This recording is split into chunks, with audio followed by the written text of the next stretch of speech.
अपने स्थापना दिवस के साथ ही साथ निकाय चुनाव और लोकसभा चुनाव की रणनीति में एक कदम आगे बढ़ती नजर आ रही है। आपको बता दें कि कल जहां जिलावार बैठक करके आगे समीकरण बनाने की कोशिश की गई थी, वहीं आज मंडलवार समीक्षा बैठक की जाएगी, जिसकी अध्यक्षता खुद भूपेंद्र चौधरी जो प्रदेश अध्यक्ष भारतीय जनता पार्टी है, उनके साथ संगठन महामंत्री धर्मपाल सिंह यहाँ मौजूद रहेंगे। बताया जा रहा है कि इस पूरे सप्ताह में जो न्याय सप्ताह मनाया जा रहा है, सामाजिक न्याय सप्ताह की जो तैयारी की जा रही है, उसकी समीक्षा किस तरीके से केंद्रीय नेतृत्व के द्वारा जो पूरी रणनीति बनाई गई है, उसका रोड मैप जो तैयार किया गया है, उसको कैसे बूथ स्तर तक लेके जाना है, उसको कैसे आयोजन सफल बनाना है और आगे दिनों में 6 तारीख से लेकर और 14 अप्रैल तक जो पूरी एक सप्ताह मनाया जाएगा, उसकी जो योजनाएं हैं उसको कैसे अमली जाना पहनाना है, इसको लेके आज मंडलवार स्थल की बैठक होगी। और माना जा रहा है कि इसमें मंडल अध्यक्ष लेके क्षेत्रीय अध्यक्ष के साथ बूथ अध्यक्ष और पन्ना प्रमुखों की भी मौजूदगी रहेगी, जिसकी अध्यक्षता खुद प्रदेश अध्यक्ष भूपेंद्र चौधरी करते नजर आएंगे। और जिस तरीके से सामाजिक न्याय सप्ताह की तैयारियां हैं, उस पर एक न एक ये निशाना बनाया जा रहा है कि लोकसभा और आगामी निकाय चुनाव में किस तरीके से एक बार उत्तर प्रदेश में संपूर्ण कमल खिले। भारतीय उत्तर प्रदेश में नगरीय निकाय चुनाव से पहले बीजेपी ने नगर निगमों के प्रभारी तय कर दिए हैं। बीजेपी की कोशिश है कि नगरीय निकाय में बेहतर परफॉर्मेंस के लिए मंत्रियों का होना जरूरी है। यही एक वजह है कि उत्तर प्रदेश के डिप्टी सीएम को जहां 25-25 जिले दिए गए हैं, वहीं उत्तर प्रदेश सरकार के मंत्रियों को भी एक एक नगर निगम की जिम्मेदारी दी गई है। अगर हम आगरा की बात करें तो उत्तर प्रदेश के नगर विकास और ऊर्जा मंत्री AK शर्मा को प्रभारी बनाया गया है। वहीं अगर हम शाहजहांपुर नगर निगम की बात करें तो उत्तर प्रदेश के पिछड़ा वर्ग कल्याण मंत्री नरेंद्र कश्यप को जगह दी गई है। वहीं पीएम मोदी के संसदीय क्षेत्र वाराणसी में उत्तर प्रदेश के पर्यटन मंत्री जयवीर सिंह को प्रभारी बनाया गया है। वहीं अगर हम गाजियाबाद नगर निगम की बात करें तो उत्तर प्रदेश के समाज कल्याण मंत्री असीम अरुण को जगह दी गई है। वहीं अगर हम मुरादाबाद की बात करें तो उत्तर प्रदेश के PWD मंत्री जितिन प्रसाद प्रभारी बनाए गए हैं। उत्तर प्रदेश बीजेपी ने कोशिश की है कि इन प्रभारियों के जरिए आने वाले नगरीय निकाय चुनाव में बेहतर परफॉर्मेंस की जाए, ताकि 2024 के लिए अपनी जमीन के बेस को मजबूती के साथ तैयार किया जाए। हालांकि इसका कितना फायदा होगा ये तो आने वाला वक्त बताएगा, लेकिन अगर हम पुराने चुनावों पर नजर डालें तो नगर निगमों के चुनाव में हमेशा भारतीय जनता पार्टी की परफॉर्मेंस बेहतर रही हो, चाहे उत्तर प्रदेश में समाजवादी पार्टी की सरकार रही हो या दूसरी सरकारें रही हो, लेकिन नगर निगमों पर ज्यादातर भारतीय जनता पार्टी का ही। उत्तराखंड के मुख्यमंत्री पुष्कर सिंह धामी दिल्ली दौरे पर पहुंचे हुए हैं। इस दौरान उनकी मुलाकात कई नेताओं से हुई, जिसमें प्रधानमंत्री नरेंद्र मोदी से उन्होंने संसद भवन के अंदर मुलाकात की और मुलाकात के दौरान उत्तराखंड के मुख्यमंत्री पुष्कर सिंह धामी ने प्रधानमंत्री नरेंद्र मोदी को आदि कैलाश और 4 धाम यात्रा पर आने के लिए आमंत्रित किया। इसके अलावा उनकी मुलाकात लोकसभा स्पीकर ओम बिरला और केंद्रीय मंत्री अनुराग ठाकुर से भी हुई। ये मुलाकात शिष्टाचार मुलाकात बताई जा रही है। इसके साथ ही उत्तराखंड के मुख्यमंत्री पुष्कर सिंह धामी की मुलाकात बीजेपी सांसद और पूर्व केंद्रीय मंत्री रमेश निशंक पोखरियाल के घर पर उनसे भी हुई। इस दौरान शिष्टाचार मुलाकात के अलावा कई राजनीतिक विषयों पर भी चर्चा हुई और उत्तराखंड की परियोजनाओं को लेकर भी चर्चा हुई। इसके बाद अगर हम बात करें तो रेल मंत्री अश्विनी वैष्णव से भी उत्तराखंड के मुख्यमंत्री पुष्कर सिंह धामी ने मुलाकात की। इस दौरान रेलवे की परियोजनाओं को लेकर कहीं न कहीं शुक्रिया अदा किया है रेल मंत्री का। इसके साथ ही हरिद्वार से वाराणसी तक की रेल वंदे भारत चलाने की जो कवायद है उसको शुरू कर दिया गया है और इसका आग्रह प्रधानमंत्री से भी उत्तराखंड के मुख्यमंत्री पुष्कर सिंह धामी ने किया है।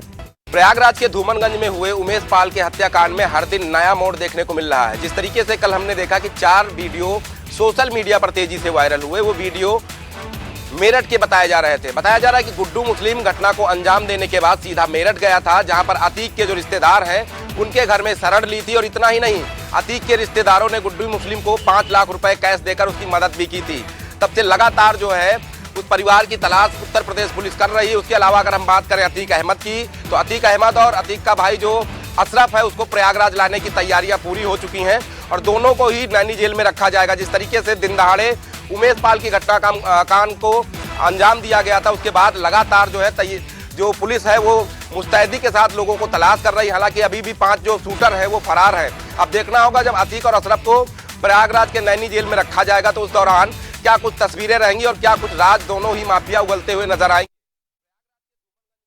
उमेश पाल हत्याकांड के बाद पुलिस की जो जांच का दायरा है वो परत आगे बढ़ रहा है। अब इसी कड़ी में डॉक्टर इखलाक जो मेरठ से पुलिस की STF टीम ने पकड़ा है, उसकी पत्नी आयशा की भी गिरफ्तारी की बात चल रही है। पुलिस उससे भी कई पहलुओं पर पूछताछ करेगी, क्योंकि आयशा ही डॉक्टर इखलाक की पत्नी है और यहाँ प्रयागराज में रहते हुए अतीक अहमद और उनके परिवार के लोगों की मदद करने का आरोप आयशा के ऊपर लग रहा है। ऐसे में अब आयशा एक वो कड़ी है जो इन शूटर्स के बारे में भी जानकारी दे सकती है। पुलिस को इसकी तलाश है और पुलिस ने इसकी धरपकड़ के लिए टीमें भी गठित कर दी हैं कि जल्द से जल्द आयशा की गिरफ्तारी हो, क्योंकि इखलाक पहले से ही न्यायिक हिरासत में 14 दिन में है और पुलिस उससे पूछताछ का सिलसिला आगे बढ़ा रही है। ऐसे में आयशा से अब आगे की पूछताछ होगी कि प्रयागराज में रहते हुए उसने किन किन तरीकों से अतीक अहमद और उसके परिवार की मदद की, क्योंकि अतीक अहमद की बहन है आयशा और उसके ऊपर पूरे इसके परिवार को मदद करने का, आर्थिक रूप से फंडिंग करने का, क्योंकि फंडिंग का जो काम था वो मेरठ से डॉक्टर इखलाक किया करता था और प्रयागराज का पूरा काम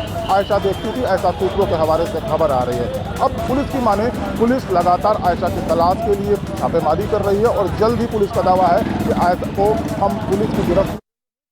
सोशल मीडिया पर आजम खां का वीडियो वायरल हो रहा है, जिसमें आजम खां भावुक अपील करते हुए कह रहे हैं कि मैं आजम खां बोल रहा हूं। आजम खां ने इस वीडियो में अपनी ज़िंदगी के तमाम लम्हातों को साझा किया है और उन्होंने कहा है कि मेरी ज़िंदगी आप सबके सामने है, मेरी सियासी ज़िंदगी भी आप सबके सामने है, लेकिन इन 5 सालों में जिस तरह से मेरे साथ हुआ है, मेरे प्यारों के साथ हुआ है, मेरे अपनों के साथ हुआ है, वो किसी से छुपा नहीं है और वो दिन जो है काला दिन है।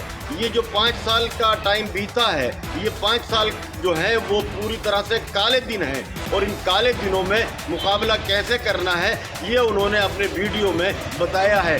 9 मिनट 38 सेकंड की इस वीडियो में आजम खान ने रामपुर ज़िले के लिए ही नहीं बल्कि पूरे हिंदुस्तान के लिए भावुक अपील की है और उन्होंने कहा है कि वो यूनिवर्सिटी के लिए जो कर सकते थे उन्होंने किया, उन्होंने अपना जान माल सब लगा के यूनिवर्सिटी को तैयार किया, लेकिन इस यूनिवर्सिटी को उजाड़ने की कोशिश हो रही है। अब लोग इसमें आगे बढ़े और यूनिवर्सिटी को बचाने के लिए कम से कम एडमिशन की तरफ भी आए, एडमिशन लें और इसे बचाने का प्रयास करें। सोशल आपको बता दें 26 मार्च को जोगा सिंह के द्वारा एक कार ले जाई गई जो कार सेवा के तौर पे चलाई जाती थी। पंजाब पुलिस की सबकी नजरों में आया तो पूछताछ की गई तो वो कार पीलीभीत की निकली। वहीं सूत्रों से जानकारी मिली है कि उसी कार से अमृतपाल भी अपने साथी के साथ पंजाब गया हुआ था। जब इस मामले में पुलिस हरकत में आई तो केंद्रीय जांच एजेंसी पीलीभीत आ धमकी। आपको बता दें पीलीभीत के पूरनपुर कोतवाली के मोहनपुर गुरुद्वारा में जब जो कि जोगा सिंह नाम के व्यक्ति